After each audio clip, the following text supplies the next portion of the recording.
আসসালামু আলাইকুম।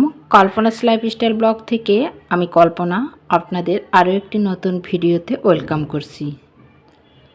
কাছে দূরে যে যেখান থেকে আমার আজকের ভিডিওটি দেখছেন, আশা রাখছি আল্লাহর রহমতে সবাই ভালো আছেন, সুস্থ আছেন। আমরাও আল্লাহর রহমতে আপনাদের দোয়া ও ভালোবাসায় বেশ ভালো আছি আলহামদুলিল্লাহ। তো আমি একটু বারান্দার ভিউটা দেখাচ্ছি। কয়েকদিন থেকে কিন্তু টানা বৃষ্টি হচ্ছে। আজকে সকাল থেকেই রোদ উঠেছে। বিকাল পর্যন্ত কিন্তু রোদটা ছিল। তো আমি বারান্দাতে একটু এসে বারান্দাটা একটু শ্যুট করে নিলাম। তো এটা হচ্ছে সকালবেলার ভিডিও। সকালে নাস্তা থেকে আমি ভিডিওটি শুরু করেছি। তো এখানে আমি একটা যে নতুন প্যান নিয়ে আসছিলাম, রুটি ভাজার যে তাওয়াটা, এটা কিন্তু ইউজ করিনি। আজকে প্রথম আমি এটা ইউজ করব। তো সকালের নাস্তার জন্য এখানে আমি রুটি বানাবো। তো রুটিটা আমি কিন্তু অফ ক্যামেরায় বানিয়ে রেখেছি। আসলে সব কিছু কিন্তু শ্যুট করা সম্ভব হয় না। আর ইদানিং ভিডিও বানাতে আমার খুবই অলসতা লাগে। কি বলবো, ভিডিও মেক করতেই ইচ্ছা করে না। ভিডিও যদি মেক করা থাকে তাহলে কিন্তু এডিট করে ফেলি, বাট ভিডিওটাই করতে মন চায় না। আমার চ্যানেলটা খুবই খারাপ অবস্থা। তো এর জন্য কিন্তু ভিডিও করার মন মানসিকতাটাই নষ্ট হয়ে গেছে। জানি না শেষ পর্যন্ত থাকতে পারবো কিনা, তবুও চেষ্টা করব যতদূর করতে পারি। তো এখানে আমি রুটিগুলো সেঁকে নিচ্ছি। আর এটা হচ্ছে রামেশার যেদিন অফ ডে ছিল সেদিন একটু লেট করে উঠেছি। রামেশার যেদিন স্কুল না থাকে সেদিন কিন্তু আমাদের একটু লেট করে ওঠা হয়। তো সকালবেলা একটু লেট করে উঠেছি। আর আমি ওঠার পর ওরা দুই বোন আরও লেট করে ওঠে। তো আমি উঠেই চুলায় গরম পানি দিয়ে দিয়েছি রুটিটা করার জন্য। তো রুটিগুলো আমার ভাজা হয়ে গেছে। এখন একটা ডিম ভেজে নেব আর সাথে চা করে নিচ্ছি। আর রাতের তরকারি ছিল, তরকারি দিয়ে আমি রুটি খাবো আর ওরা দুই বোন ডিম ভাজি দিয়ে খাবে। আর বাবু তো রুটির সাথে কোনো কিছুই খায় না, শুধু রুটি খায় একটু একটু করে। তো ভিডিওর এই পর্যায়ে এসে আপনাদের কাছে ছোট্ট একটা রিকোয়েস্ট, ভিডিওতে একটি লাইক দিতে যদি এখনও ভুলে যান, প্লিজ একটি লাইক দিয়ে দিবেন। আপনার একটি লাইকই অনেক বেশি মূল্যবান।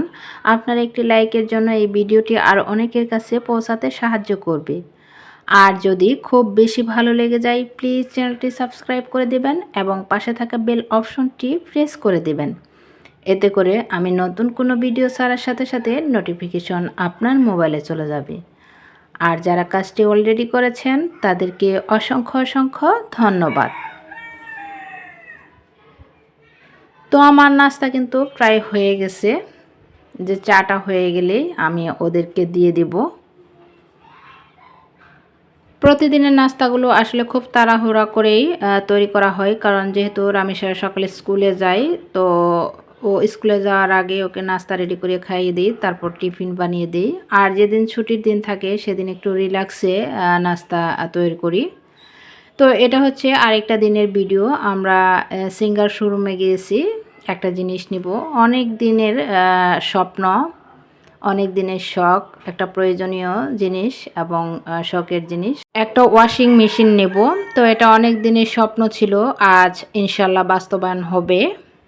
তো আমি দেখতেছি কোন মডেলটা এবং কত কেজি নেওয়া যায়। তো ফাইনালি একটা সিলেক্ট করে রেখেছি। আর এসব দোকানে আসলে আমার মাথা নষ্ট হয়ে যায়, যে মন চাই একটা নতুন নতুন আইটেম সবগুলোই নেই, কিন্তু সবগুলো নেওয়া তো আসলে আমাদের পক্ষে সম্ভব না। তো আমার বাচ্চা দুইটা কিন্তু শোরুমের ভিতর দিয়ে যে দৌড়াদৌড়ি করতেছে। এই সাইডটাতে ওভেনগুলো দেখছি, আর ওভেনগুলো আমার কাছে খুব ভালো লাগছে। আসলে অল্প অল্প করে টাকা জমিয়ে আজকে আমি এই শখটা পূরণ করতেছি। তো আমাদের মতো মধ্যবিত্ত ফ্যামিলিদের একটা শখ পূরণ করতে অনেকটা সময় লেট করতে হয়, কারণ একবারে কিন্তু কোনো কিছু নিয়ে আসা সম্ভব হয় না। অল্প অল্প করে টাকা জমিয়ে তারপর কিন্তু একটা শখ পূরণ করি। তো ফাইনালি কিন্তু আমার বাসায় এসে পৌঁছেছে। রামেশার বাবা আনবক্সিং করতেছে।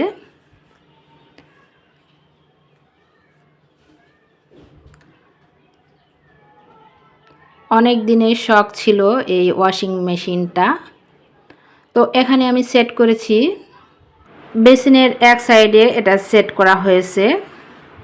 তো ডাইনিং রুমটা যেহেতু আমার ছোট, তবুও এই যে ম্যানেজ করে এখানে আমি সেটিংটা করেছি।